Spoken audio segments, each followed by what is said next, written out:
Masaledar puris that I had shown the other day. See how beautifully they have puffed up. All of them have beautifully puffed up.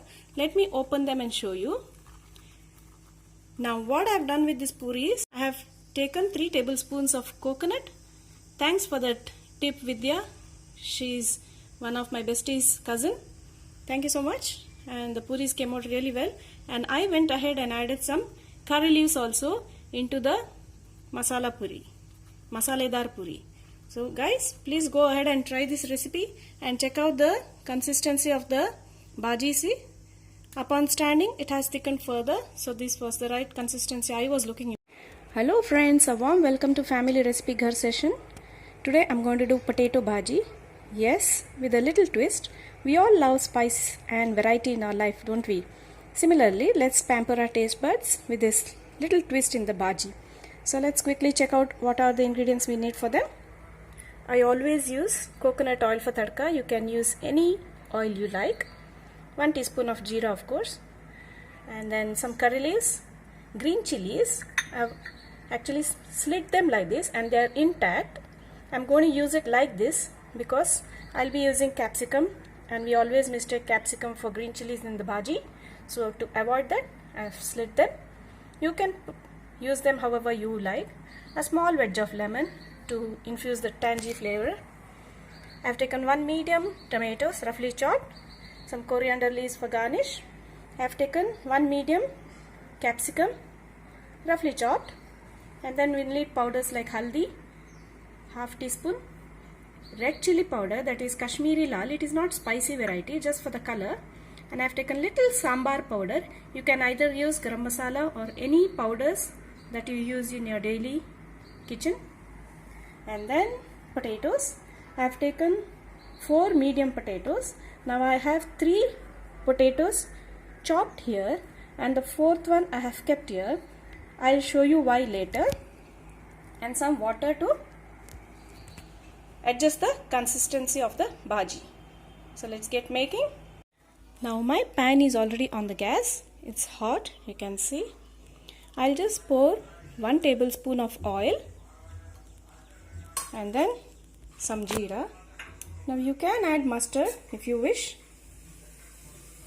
but I love the jeera infused bhaji. Now they are already spluttering, so let me put in my curry leaves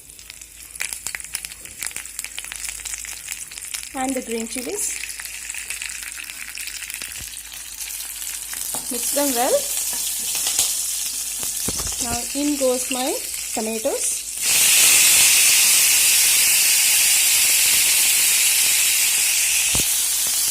Gently mix them.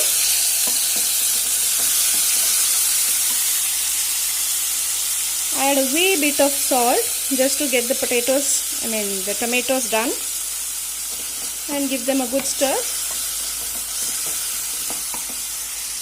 Now the tomatoes are slightly mushy. Now I'll add in all my powders: haldi, red chili, little sambar powder and salt. I've taken all the both the powders, 1 teaspoon, haldi will be half, and drop them in. Give them a quick mix.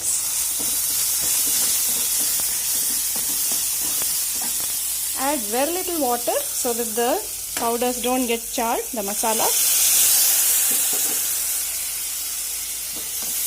Give them a quick stir. And now drop the capsicum. Drop the capsicum and then stir fry them. Now you need to stir fry these capsicums for about a minute because anyway they'll get cooked later after we add water in the bhaji. Capsicum have slightly wilted, so in goes the potatoes. Give them a good stir. Now what happens in bhaji is, if you add the diced potatoes and then add water, you will get a runny bhaji. So to avoid that, I had kept 1.5 piece of potato to be smashed and added. So that will get all your spices and the potato together. So let me show you that. So what I do is, I simply crush it with my hand they are well cooked. So this is how it will be. Crush another. Now if you are going to use 4 potatoes, 3 potatoes can be diced and the 4th potato can be smashed like this. Now this will take care of the consistency of the bhaji. Now as you can see, I have added the smashed potatoes as well. Give them a good mix and then we'll add some water to adjust the consistency. So in goes some water.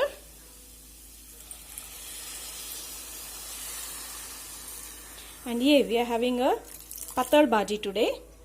Patal bhaji is a little semi-solid in consistency. That goes very well with puris.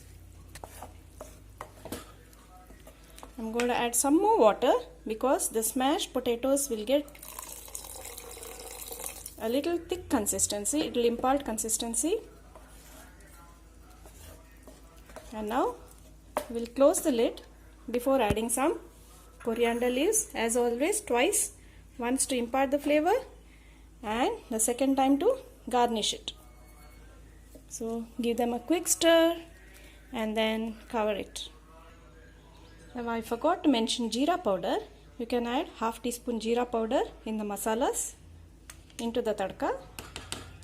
Now this is half teaspoon and give it a good mix.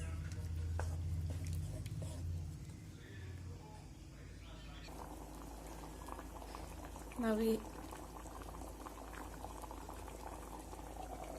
close the lid, let it boil well. The bhaji is beautifully boiling. Now let's add some lemon juice. That will be sufficient. Put off the flame and we are good to go. Now after about 2 minutes, the bhaji is beautifully boiling.